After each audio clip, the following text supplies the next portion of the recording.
पास गणित के नहीं है, अंग्रेजी के नहीं है, विज्ञान के नहीं है, तो भाई उन्हीं शिक्षक को सरकारी स्कूल में लाइए। आपके पास तो बने बनाए तपे तपाए शिक्षक हैं और आप उस पर ध्यान नहीं दे रहे हैं। नहीं, मुझे लगता है जो नियुक्ति के संदर्भ में जो भी नियमावली में संशोधन हो रहा है, तो इससे तो लगता है कि ये नियुक्ति नहीं हो सकेगी या नियुक्ति करने की मंशा सही नहीं है। कारण है कि जब शिक्षकों की नियुक्ति होने जा रही है और उसके बारे में जब तक सम्यक रूप से विभाग के पदाधिकारी या विभागीय मंत्री या विभागीय स्तर से प्रस्ताव या कैबिनेट के स्तर से प्रस्ताव जब तक सम्यक रूप से नहीं देखा जाएगा, तब तक ये रोज संशोधन दर संशोधन होगा। तो इससे तो हमको नहीं लगता है कि सही संदेश जा रहा है। दूसरी बात, अभी जो परसों ये किया गया, ये तो जिस समय कहा गया था राज्य सेवा संवर्ग बनेंगे अब, तो उस समय ये निर्णय लिया जाता। बिहार में एक तरफ कह रहे हैं जो कि मेधावी है, सरकार खुद कह रही है, मान रही है, लेकिन अब मंत्री कह रहे हैं जो कि नहीं, इस विषय के शिक्षक नहीं मिलते हैं, उस विषय के शिक्षक नहीं मिलते हैं। हमको लगता है मंत्री महोदय को जब पूछा जाता है कोई चीज़ तो कभी कभी ये रेडियो सिलोन पकड़ लेते हैं। काहे कि हम लोग बचपन में रेडियो बजाते थे तो अपने आप वो सिलोन पकड़ लेता था। अब ये मंत्री जी को मालूम नहीं है जो कि हम नियमावली में प्रोन्नति का भी प्रावधान किए गए। माध्यमिक शिक्षक जो गणित के हों, अंग्रेजी के हों या जिस जिस विषय के हों, विज्ञान विषय में, अगर वो प्रोन्नति देंगे तो क्या +2 के शिक्षक नहीं मिल जाएंगे? घर में बच्चे हैं और नगर में ढिंढोरा पीट रहे हैं। मंत्री जी क्या बोल रहे हैं ये समझ में ही नहीं आ रहा है। दूसरी बात, जो नियोजन इकाई द्वारा नियुक्त थे राज्यकर्मी, आप कह रहे हैं वो भी राज्य सेवा संवर्ग में जाएंगे, ये बहुत गौरतलब बात है। और इधर आप डोमिसाइल नीति को समाप्त कर रहे हैं। तो निश्चित रूप से जब पद की संख्या सीमित है किसी भी कोटि में, प्राथमिक हो, माध्यमिक हो, उच्च माध्यमिक हो, और आप ये सब करते जा रहे हैं, तो निश्चित रूप से नियुक्ति सही समय से नहीं हो सकेगा। और मामला अदालत में भी है। नियमावली को बार बार संशोधित किया जाना यही संदेह पैदा करता है।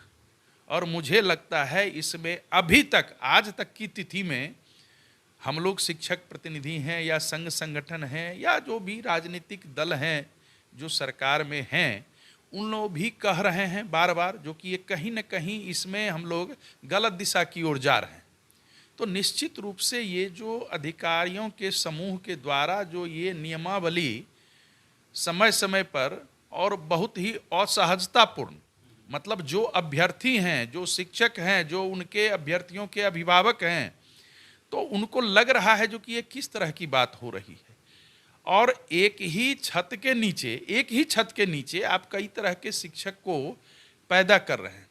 और बाहर के शिक्षक अगर आएंगे तो निश्चित रूप से वो बहुत ज़्यादा दिन तक नहीं रहेंगे। आपने अभी तक देखिए, एक बहुत ही, आप लोग भी इस बात को देखिए, हम लोग विधान परिषद में बोलते हैं, कोई आज मीडिया में नहीं बोल रहे हैं। धड़ल्ले से आपने अपग्रेड कर दिया स्कूल को। ना वहाँ कमरे हैं, ना बेंच है, ना डेस्क है, शिक्षक तो हैं ही नहीं। तो आपको अपग्रेड करने का क्या तर्क है? क्या उसके पीछे क्या आधार है?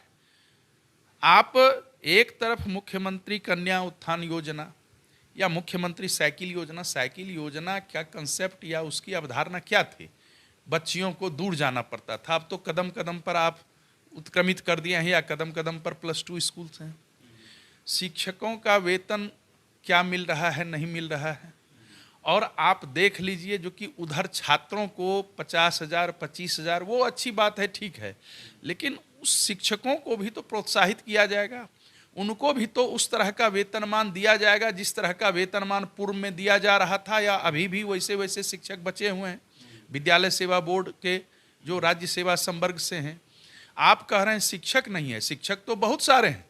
आज जितने भी वित्त अनुदानित और वित्त रहित, आप गौर कीजिएगा, जो संबद्धता प्राप्त हैं, मान्यता प्राप्त हैं, स्थापना अनुशंसित है, उसमें भी तो सब जगह शिक्षक हैं, बहुत सारे शिक्षक हैं।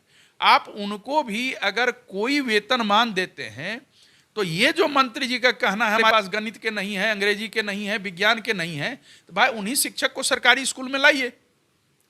आपके पास तो बने बनाए तपे तपाए शिक्षक हैं और आप उस पर ध्यान नहीं दे रहे हैं। और आप अपने ही राज्य के जो अपने ही राज्य की प्रतिभा है, अपने ही राज्य की मेधा है, उस पर आप खुद ब खुद उंगली उठा रहे हैं। ये तो बहुत अचरज लगता है। जो कि मंत्री जी क्या बोल रहे हैं वो बोलने के पहले 10 बार कम से कम सोच लें, क्योंकि वो जो बोल रहे हैं हमको लगता है उसका अर्थ वो नहीं समझ रहे हैं, या बाद में उसको समझते होंगे जो कि हम क्या बोल दिए। तो एक शिक्षा मंत्री को, उसमें भी जो शिक्षक हों, वो इस तरह की बात बोलें तो भाई तब रिजल्ट कहाँ से हो रहा है, कैसे हो रहा है? आप एक बार कभी कहते हैं जो कि जो लाइब्रेरियन हैं वो जिस विषय से हैं उसी विषय का कक्षा बोलेंगे। ये आज से नहीं, आज 10 वर्ष से आप कह रहे हैं। आखिर वो भी अपनी मेधा और प्रतिभा का परिचय दे रहे हैं पुस्तकालय अध्यक्ष, लेकिन कक्षा ले रहे हैं। शारीरिक शिक्षक से भी कक्षा लेवा रहे हैं आप। तो जिस विषय से जो हैं आप उनसे वो काम करवा रहे हैं। आपके पास गेस्ट टीचर है, अभी गेस्ट टीचर हैं सभी स्कूल्स में, +2 में, उनका आप समायोजन कर सकते हैं। माध्यमिक शिक्षक की प्रोन्नति दे सकते हैं, प्रोन्नति नियमावली में है। तो आप कुछ भी नहीं कर रहे हैं। आप पहले जो आपके पास खजाना है, प्रतिभा है, मेधा है, संख्या है, शिक्षक हैं, मेधा है, उसको नहीं देख रहे हैं। और आप कह रहे हैं जो कि हम डोमिसाइल समाप्त करेंगे अब दूसरे राज्य के भी, तो निश्चित रूप से उसमें तो प्रभावित होगा, सब जगह तो प्रभावित होगा उसमें। तो ये हमको लगता है गलत है, इस पर सोचना चाहिए। और अब तो सारे संघ संगठन, चूंकि ये एक ऐसा निर्णय लिया गया है जो कि मुझे लगता है जो कि राज्य भर में ये आंदोलन